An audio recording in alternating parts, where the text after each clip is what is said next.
You guys can see my machine in the background, and it's off. If you guys remember on the last episode, we're about to run parts, and the power company, they turned the power off, so we couldn't do any parts. That means the machine now gets to sit there for another 4 days or so. But in the meantime, we're still getting a lot of stuff done. Let me show you. So the pole's right there, and we need to trench 5 foot deep all the way over here where the transformer is going to be. So as you guys saw, we're getting a lot of digging done. That excavator was delivered yesterday by Equipment Share. The power company requires that we dig 2 feet deep. They want the slab where the generator is going to sit. We had to remove all that dirt, and we're going to replace it with road base. We just had the road base delivered, and so anyway, we're going to thicken that slab all the way where the transformer is going to sit. Then we're going to extend the slab itself. We're going to go around that transformer, then we're going to go all the way here, then we're going to shoot to the corner and back. This is just mainly to keep grass from growing, and somebody needs to work on the panels and all that good stuff. They can just be on concrete. That's also going to put all the generators, not the generators, the transformers on concrete, so everything's nice and neat. That's what we're working on. Having said that, there's an 80% chance of rain in 2 days. So I almost didn't dig this ditch, and but it may not rain. So we said, you know what, let's just start digging. So this is what we're gonna dig, as I said, and all the dirt that we're taking out from the pad over there, we're gonna put it right here, and this is also where we're gonna put the dirt when we dig the ditch. The reason for that is, if we do happen to get a big rain, we're gonna divert all that water with that dirt to go around, because we don't want our ditch filling up with water. Additional work, yes, but we just can't wait around. So we're just gonna start trenching and try to get something done. The electrician's gonna be here next week. They're gonna start installing the panels. So my plan is to have all this pipe in the ground, all the panels installed, and hopefully even the machine and the shop powered up with this new service by next week. That's the plan. The trainer's gonna come back next week, so we're still gonna have to run off of the generator, but hopefully not for long. I'm hoping to have that shop powered up very soon, in about a week or so. So there's a lot of work that needs to happen still, but we're gonna schedule concrete hopefully in a week. So what needs to happen is we're gonna prep everything around that transformer. That transformer goes to my house, so we can't just go and pull it off. So what we're gonna have to do is get all that slab prepped, and once it's prepped, the day of the pour, I'm gonna have to get the power company to come in and remove that transformer, which means it's gonna kill my power to my house. So we're gonna be out of power for about 3 days. That means we have to get everything in the house ready so that we can be shut down for a few days. Of course, the refrigerator, all that stuff. So it's not easy to be out of power for 3 days. So in order to prepare for that, remember, I do have a big generator right there. So I'm gonna talk to my electrician about possibly powering my house up with that generator, at least the refrigerator and things like that. That should not be a problem, but I want to power all the stuff up with that big generator because it's here, right? So we may as well use it. So that's one of the options that we have that I'm going to explore with my electrician. So anyway, like I said, a lot going on here, and you guys can tell this is pretty nasty ground, this black dirt.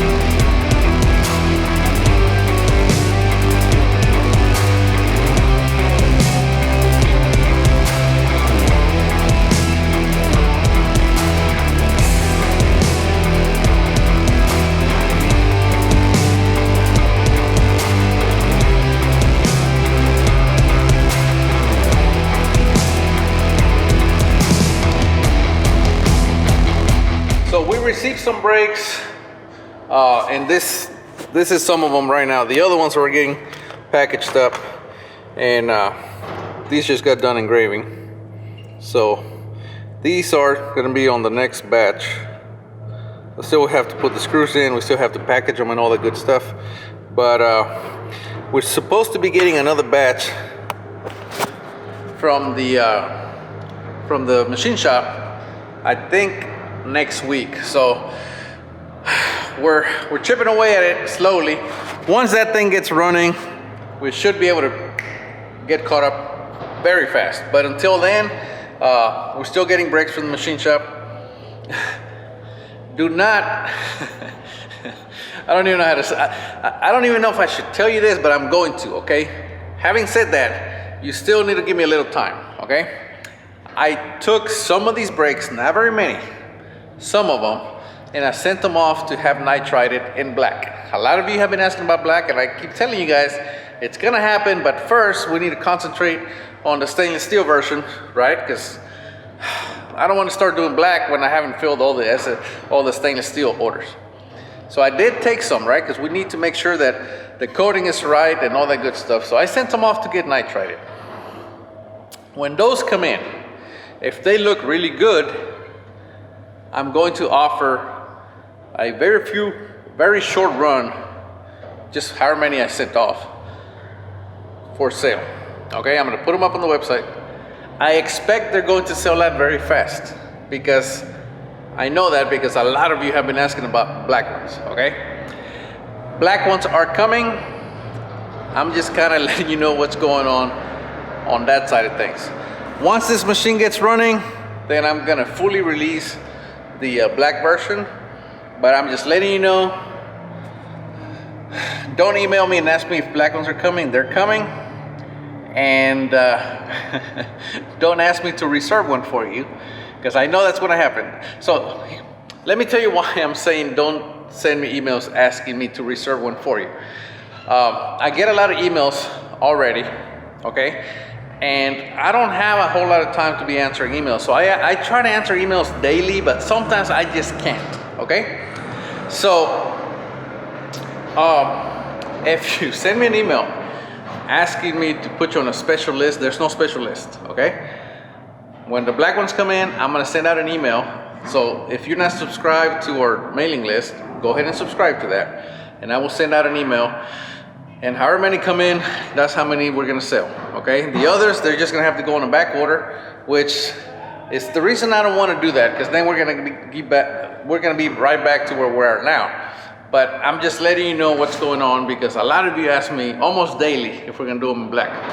We're gonna do them in black, and I already sent some off to get nitrided so that I can look at them, see what they look like when they get back. Obviously, I did not want to do too many, because we have to make sure that everything looks good, right? Before we do a big order. Plus, we don't have a big order to send them to get done in black, because we're shipping them out to you guys, the stainless steel version, okay? That's what's going on that. A lot of you have also asked me if I'm gonna do different thread sizes. Yes, okay? However, I cannot promise when until this thing is up and running and fully operational. Until then, as you guys saw, there's a lot of things that are happening that I did not plan for. Like, I didn't know, so I was happy, obviously, that the power company was here doing all that power upgrade, but at the same time I wasn't happy that they killed the power the very day that we're supposed to run some parts. I still have a few other tools that I need to get that did not come in, but I'm gonna work on that, and then when the trainer comes back next week, I should have the turret fully tooled. And these are just minor tools, okay? I mean, there's some bushings that I'm missing and little things like that, right? But the point is, the plan is to have this thing fully tooled when it gets back, so that we can run some parts, and then I can just keep running parts, okay? Because that's what we're looking for. Now, for those of you that don't know, just because we run parts doesn't mean now we just run parts.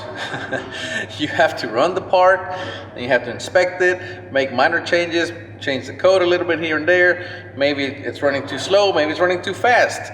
You always have to find that perfect place to where you have production, efficiency, but as well you have good tool life and reliability, right? I mean, you don't want to run parts super fast where you can run 100 an hour, but then you have to change your tools every 2 parts. You know what I'm saying. I'm exaggerating here, but you know what I'm saying. We just have to find that happy place. And then, so like I said, sometimes it takes a day or 2, and sometimes it may take longer. I don't know. The point is, until we run some parts, we really don't know. So again, a lot of you not call me, but email me and ask me for timelines.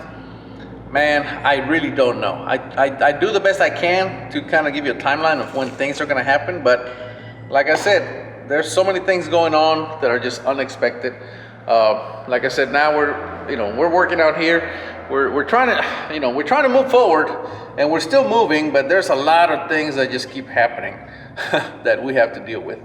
A lot of you have also suggested that I need an air dryer for my air compressor. Yes, I know that. However, like I said, and you guys know that, I had to go and get me a air compressor ASAP. So now I'm shopping for an air dryer. Problem is, I don't know anything about air dryers. I type in air dryers and a million of them come up. Some from Harbor Freight from like $400 all the way up to multi-$1,000. I don't know the difference, to be honest with you, and I don't really have time to do the research. So I did look at that $400 Harbor Freight. Remember, this is a starting air supply system. This is not going to be my long-time solution. This is just something that I need to get going now. So I saw that John from NYC CNC, at some point, I don't know if I doubt that he still has it, but at some point he had the Harbor Freight air dryer. Those things are like $400. I don't know if that's going to be enough for me, to be honest with you. I have decided to throw the air compressor outside because yes, the thing was super loud, but we put it out here. Well, my house is over there, so even outside it was a bit loud. So now we're gonna have to throw it all the way across the building on the outside, and we're gonna have to build something to put over it. So yeah, this is seems like it's never ending. But anyway, if you know, like really know about air dryers, let me know in the comments. I read the comments, and pretty much, I don't want to sound like an a-hole, but I think I am sounding like that right now.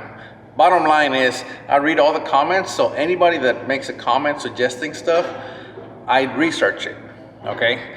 So if you don't absolutely know, please don't comment, because then that's just going to send me to go do research on a maybe, you know what I mean? But if you absolutely know about air dryers or what I'm supposed to get, maybe put in the comments and say, hey, you should get this thing and this thing and that should do it. I don't know. You know what I mean? Like I said, I'm just so short on time right now, but I do want your help. But at the same time, because I read every comment, if you comment on there and you're not absolutely 100% sure, then that's just gonna send me kind of, using up time that I really don't have. So again, I'm sorry if I sound like an a-hole, but that's the bottom line. Thank you, sorry. What else? Air conditioner. So we were in here and we were using the plug that was meant for the air conditioner for the air compressor. And I shut that big door, not all the way, I had to leave it slightly open to run the cables underneath. And I opened that window because I didn't want to listen to the generator, which sits right outside that door, while I was training. Well, it got pretty hot in here.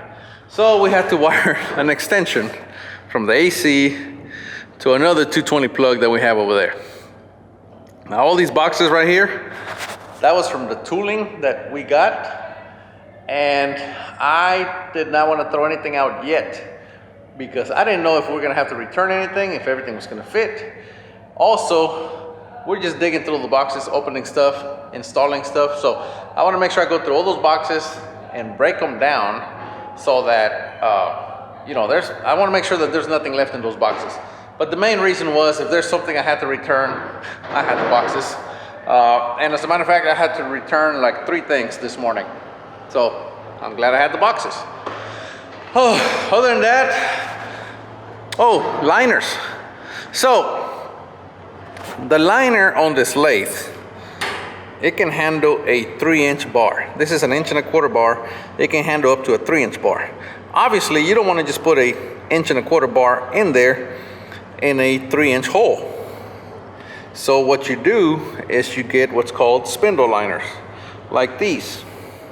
Okay, these are from Trusty Cook. My friend Jim Borton from Borton Rifles recommended this, and these are really, really good quality. The what makes these better than the others is that they're only about 10 thousandths larger in diameter, which is fairly tight. All the others are more than that. I don't know how much, but when this bar gets to spinning really, really fast, it wants to do this, and you can see it moves slightly. But with the other liners, it moves even more. You can see we still haven't put in the screws because it's a little thick around the back, so we have to get longer screws. But the point is, you need spindle liners. Another thing is, you do not want to stick this bar past the lathe. This tells you why. Believe it or not, that bar will, centrifugal force will make that bar bend, and once it bends, oh my God. If you don't believe me, just look it up on YouTube. Just search for unsuspended bar lathe or something like that, and you'll see it gets pretty scary pretty fast. I mean, it's like throwing a rock into a dishwasher. The whole thing would just disintegrate with the vibration. It's crazy. Anyway, so yeah, here it is, and it's not doing anything. Soon, we're just gonna look back at all this and go, oh man, that was crazy, but it was worth it. All right, guys and girls, thank you so much. I just figured I'd give you an update on things that are going on. And thank you all for watching. Thank you all that comment. I know you guys are all trying to help me, so thank you. And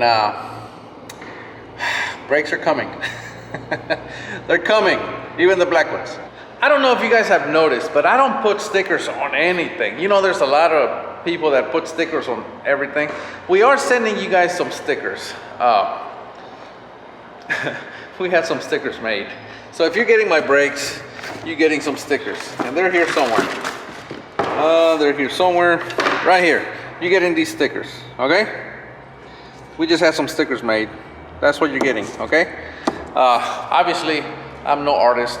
And this is one that I just had on my shirt. I have a shirt that looks like this. So this is what we did. We are working on some art. So if you are an artist, hit me up. Send me go through the website and send me a message, because we are looking for somebody that can help us make some really cool stickers, or you know, art that we can then turn into stickers. We'll make it worth your while. You know me, I'm a fair guy. So speaking of stickers, I really personally don't ever put stickers on stuff.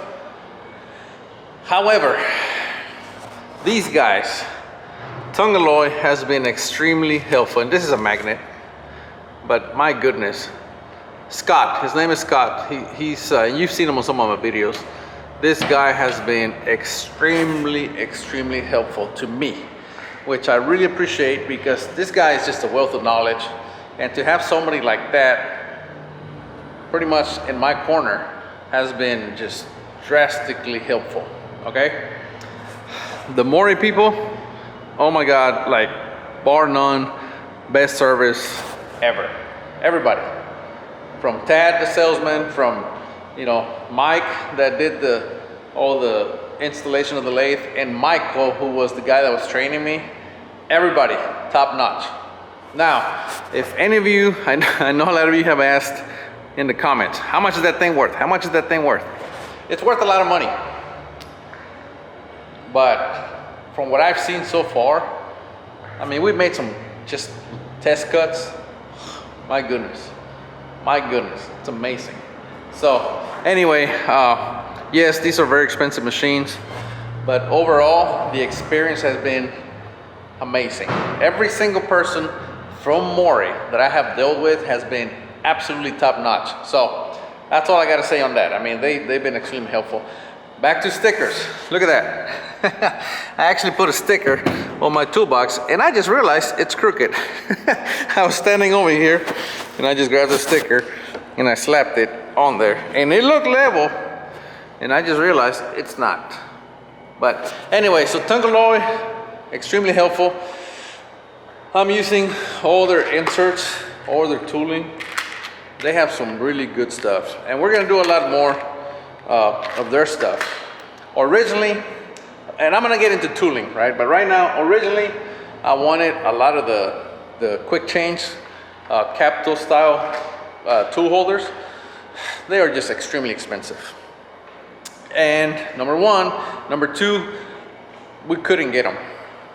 So I just went ahead and did some what they call regular stick holders. Stick tooling is, as you can imagine, just a regular stick. I'll show it to you. This is a stick holder, right? Or a stick tool. The stick holder is in the machine. And of course you put the insert on here and then they have different ones. Like this is a roughing, see how blunt it is? And this is a finishing insert. Look at that, nice and pointy. And of course this is a threading insert right here. So anyway, but this is all Tungaloy stuff.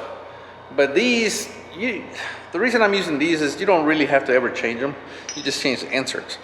However, like there's a lot of them that I would really have to change often if I'm doing multiple setups. For example, drills. Drills you have to change all the time because you know you need to drill a 3/4 inch hole, a 1/4 inch hole, a 1/2 inch hole. Well, you just have to get a different size drill. Whereas a roughing tool, it's the same one whether you have a 1/4 inch bar to a 3 inch bar. It's the same one. It's just on the outside, right? And it moves, so same one. It's not the same thing with drills. So drills is where I think it would pay to have a quick change tool holder. Threading, slightly helpful if I'm doing a big range of threads. For example, if I'm doing, I don't know, 16 TPI or 18 TPI. I don't know what I would do 16 or 18 TPI for, but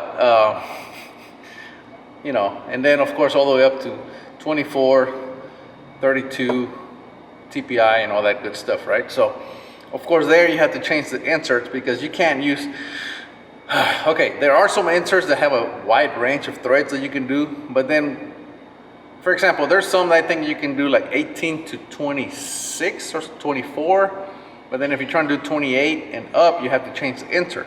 So that's where I think it would pay to have some quick change tooling. You have, because these are all preset. So you're gonna run the part, you put your 20 TPI or 18 TPI thread insert on there. And if you're gonna do some really, really fine stuff, you loosen one screw, you pull it out, you pull the other one in, tighten that one screw, and you're good to go. So I'm looking at some of that stuff, but obviously right now, I just need to get some parts.